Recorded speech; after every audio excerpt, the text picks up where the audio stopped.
আমরা যখন নবী সাল্লাল্লাহু আলাইহি ইসলামকে সালাম দেই, দরুদ পাঠ করি, বিষ্ণু সাল্লাল্লাহু আলাইহি ইসলাম কবর থেকে ওই সালামের উত্তর দেন।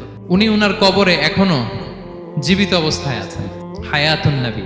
তবে আমরা এখন যেরকম জীবিত এরকম নয়, বারজাকি জগতের জীবিত। তিনি ইন্তেকাল করেছেন, মৃত্যুবরণ করেছেন, তিনি বারজাকি জগতে চলে গিয়েছেন, কিন্তু সেই জগতে তিনি জীবিত।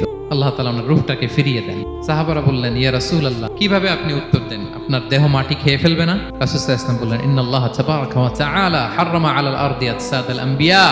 আল্লাহ তাআলা নবীদের দেহকে নষ্ট করা মাটির জন্য হারাম করে দিয়েছেন। কোনো মাটি কোনো নবীর দেহকে টাচ করতে পারে না, নষ্ট করতে পারে না। নবীরা কবরে জীবিত, সেখানে সালাত আদায় করে, তাদেরকে স্পেশাল রিজিক দেয়া হয়। বিষ্ণু সাল্লাল্লাহু আলাইহি ওয়াসাল্লাম বলেন, আনা আউয়ালু মান ইয়ানশাক্কু আনহুল কবরু। কিয়ামতের দিন ময়দানে মাহশারে, হাশরের ময়দানে সর্বপ্রথম আমি কবর ফুঁড়ে উপরে উঠে দাঁড়াবো। এবং হাশরের ময়দানে উনি কোথায় দাঁড়াবেন? ওনার জন্য একটা স্পেশাল জায়গা থাকবে, জায়গাটার নাম হচ্ছে মাকামে মাহমুদ।